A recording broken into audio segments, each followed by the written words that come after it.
Bonjour, me voilà arrivé sur l'île Cradan, que je considère comme un petit paradis pour moi, pour nager avec palmes, masques et tuba, en explorant les fonds sous-marins, et du côté habité de l'île, du côté où se trouvent les bungalows, les restaurants, il y a une barrière corallienne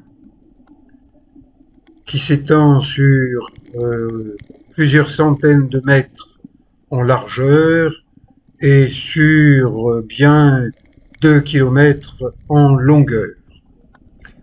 Hélas, aujourd'hui, l'eau est trouble. Je dirais même plus, elle est très trouble. Visibilité par endroits limitée à 5 mètres.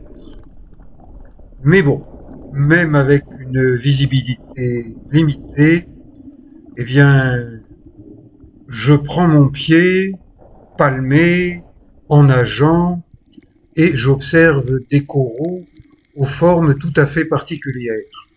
Vous voyez ces coraux-là qui sont en coupole ou en cylindre, avec comme des piquants autour, eh bien, je n'en ai vu que à Cradan. Les oursins, eux, on les rencontre partout, ils ont des piquants extrêmement longs, acérés, et attention, ça pique beaucoup, donc à éviter. J'additionne les vidéos, je rajoute de nouvelles vidéos qui racontent ce que je vois, ce que je fais, et j'espère que ces vidéos vous conviennent.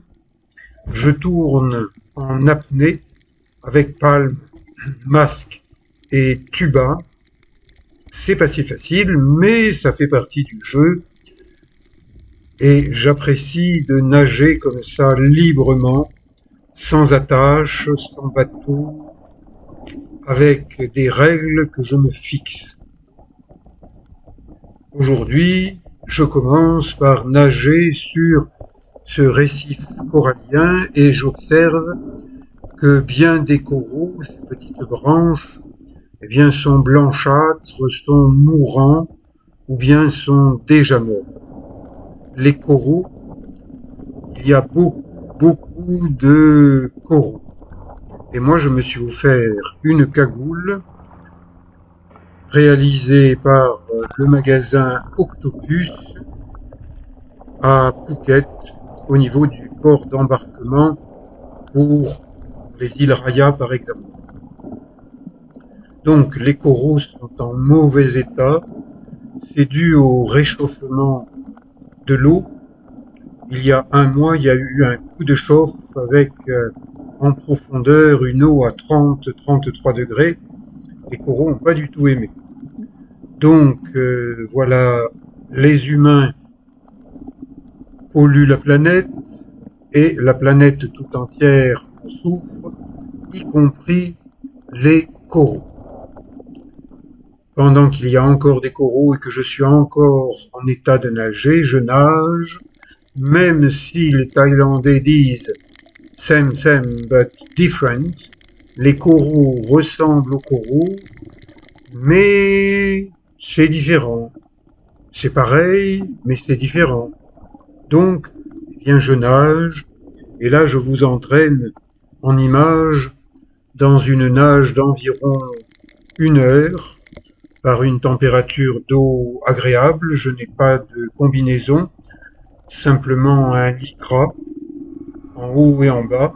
Ça permet, lorsqu'il y a des méduses, eh bien, d'être moins sensible aux piqûres, aux brûlures des méduses. Là, j'entends un bruit de bateau qui ne passe pas très loin, mais heureusement, au niveau de ce secteur de l'île Cradan, il y a des gardes du parc national de l'île Cradan qui ont placé une ligne de bouée interdisant aux bateaux d'entrer dans la zone des coraux. Donc, les gens qui, comme moi, nagent avec palme, masque, tuba, font des apnées qui peuvent durer facilement une minute et s'étendre sur 20, 30, voire 50 mètres quand on nage avec le courant. Eh bien, quand on remonte, heureusement qu'on est dans une zone où les bateaux à moteur n'ont pas le droit de circuler, sinon on risque de se trouver transformé en rondelles de saucisson. J'ai peur des bateaux à moteur, je n'ai pas peur des poissons. Et regardez ce petit poisson, et bien là, il n'a pas peur de moi. Il me laisse l'approcher, le filmer. Il va d'un côté, il va de l'autre, il est tranquille. Et ces petits poissons rayés verticalement, ce sont des sergents. Le nom est trop compliqué, alors je reste simplement sur sergent. Alternance de ce corail en griffe et d'autres formes de corail plus arrondies, et puis ces espèces de peaux en corail qui sont fort jolies. Et je vous le répète, moi je n'en ai vu que dans ce secteur de Cocradan et des îles alentours, mais ailleurs, eh bien, cette forme de corail n'existe pas. C'est peut-être ce qui me ramène vers Cocradan, mais pas seulement cela. Des petits poissons, les coraux, les branches de coraux surtout, eh bien, sont un havre de vie pour les petits poissons qui peuvent grandir à l'abri des prédateurs qui se nourrissent facilement des petits poissons. Pour que petits poissons deviennent grands, il faut qu'ils vivent cachés. Et moi, eh bien, je suis habillé en rouge et en noir. Ça permet au bateau de me repérer plus facilement que lorsque je suis habillé entièrement en noir. Différentes formes de coraux, différentes espèces de poissons, mais même si je ne suis pas capable de tous les nommer, j'ai déjà vu la plupart de ces poissons et je continue ma nage. J'ai commencé à nager à contre-courant parce que c'est le début de la nage, je ne suis pas fatigué et donc je nage une bonne demi-heure à contre-courant et ensuite je me dis bon j'en ai assez vu, l'eau est un peu trop trouble, allez, demi-tour je rentre et là le courant m'aide à nager. Et savoir nager avec le courant, c'est très important quand on nage en Thaïlande. Et c'est certainement ce qui m'a sauvé la vie il y a exactement 20 ans, moins une semaine, quand le 26 décembre 2004, j'ai été entraîné vers le large par l'un des premiers courants du tsunami meurtrier puisqu'il a tué 250 000 de personnes. Et dans le secteur où je me trouvais à ce moment-là, à la frontière entre la Thaïlande et la Birmanie, qu'on appelle aussi Myanmar, eh bien, il y a eu plus d'une centaine de morts au niveau du port de Ranong, tandis qu'au niveau de la petite île où je me trouvais, eh bien, il y a eu des miracles, et des miracles, et des miracles, et si je suis encore là aujourd'hui à vous parler de poissons, à continuer à nager en Thaïlande, c'est que ça n'était pas mon heure, et que j'ai réussi à sortir en force du courant qui m'entraînait vers le large. Donc quand j'entends à la radio des informations estivales disant si vous êtes attiré vers le large par un courant, laissez-vous aspirer par le courant, il y aura bien un moment où le courant va diminuer et à ce moment-là vous pourrez rentrer. Si je m'étais laissé emporter vers le large, je ne serai jamais revenu. Et c'est parce que j'ai réussi à en sortir rapidement de ce premier courant du tsunami que je suis un tsunami survivor, un survivant du tsunami. Joli poisson vert, je suis incapable de donner son nom, mais il me laisse le filmer, et ça, vous voyez, c'est une huître. Elle se ferme quand elle sent que j'approche, et ça, c'est un poisson moucheté. Il croit que je le vois pas. Je le vois. Il fait des petits déplacements. Bon, l'art du camouflage, mais l'art du chasseur sous-marin, qu'il soit équipé d'un fusil sous-marin ou bien d'un appareil photo, d'une caméra, c'est toujours pareil. Il faut observer, apprendre à observer. Et là aussi, c'est toujours pareil. C'est en faisant et en cherchant à faire de mieux en mieux que l'on fait de mieux en mieux. Monsieur de la Palisse pourrait dire la même chose. Je continue à nager, j'observe les différentes formes, les variétés de coraux et ces oursins noirs. Certains ont aussi un peu de blanc. Ils sont tous sur le même modèle.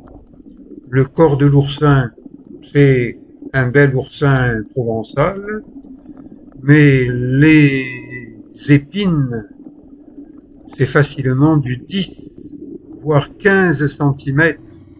Donc si vous approchez, vous risquez de vous faire piquer. Les qualités les plus importantes pour moi en tant que nageur avec palme, masque et tuba, eh bien c'est l'endurance, c'est pouvoir tenir longtemps, tenir la distance. Cet été, j'ai nagé jusqu'à 10 kilomètres par jour. Bon, ben écoutez, pour un papy septuagénaire, c'est pas mal. Et si je suis habillé en couleur rouge et noire, c'est à la fois pour être vu par les gens des bateaux, et également, si jamais il y a un requin qui passe par là, il va dire qu'est-ce que c'est que ce truc-là, rouge et noir. Je m'en approche pas trop, parce que Toulon, il faut s'en méfier. Même à Saint-Mandrier, le maire ferait bien de se méfier du Toulonnais, parce qu'il m'a attaqué en justice, mais l'année 2025 sera l'année de ma contre-attaque. Un peu comme si le maire de Saint-Mandrier s'était pris pour Vladimir Poutine en disant « Oh, Éric Long, c'est comme le président de l'État voisin que j'ai envie d'envahir. Il va pas résister. Pourquoi? Parce que je suis gros, très gros, voire obèse. J'aimerais bien mesurer le maire, le mensurer, parce qu'en tant que masseur kinésithérapeute, j'ai le droit d'utiliser un mètre ruban, même si cette idée déplaît à l'avocat conseil du maire de Saint-Mandrier. J'aimerais bien le rencontrer, celui-là, parce qu'il s'est permis de me dire que les chaînes rouillées que je trouve dangereuses à Saint-Mandrier, eh bien lui, il s'en fout. Eh bien, il se fout de la sécurité des gens de Saint-Mandrier, comme le maire de Saint-Mandrier se fout de la sécurité des usagers des rochers de Saint-Mandrier. Bon, j'arrête de vous parler de Saint-Mandrier, je reviens à ma nage avec des grandes palmes, et je vous invite à visiter ma playlist Thaïlande. Ça y est, j'ai dépassé la centaine de vidéos, la centaine de documentaires, ils sont tous gratuits. Et la météo nous prévoit 3 jours de temps orageux. Eh ben, ça ne m'empêche pas de nager, ça ne m'empêche pas de filmer et de partager avec vous des images. J'espère qu'elles vous plaisent. Les suivantes vont être différentes parce que je nage aussi de l'autre côté, là où il n'y a aucun bungalow, là où il n'y a pas de touristes, là où Les gardes du parc national règnent en maître, mais ils y vont pas parce que s'ils y allaient, peut-être qu'ils nettoieraient un peu. Et vous allez voir avec mes prochaines vidéos sur l'île Cradan qu'il y a de la pollution plastique, mais alors dans de très grandes proportions. Mais il y a aussi trois jolies plages, dont deux sont absolument désertes. On peut y pratiquer du naturisme. Je vous dis à bientôt pour mes prochains documentaires. Merci. Allez, ciao.